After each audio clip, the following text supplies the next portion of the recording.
Everything used for this tray was already in my stash. The milk cartons, the porcelain milk cartons, they were thrifted. The hard saucer is from my mother-in-law. Now I used a pink bake pan. I bought that years ago at Michael's.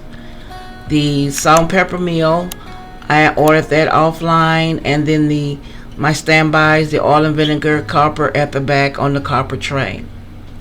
Now I did add a towel at the last minute to my mixer to go along with Valentines.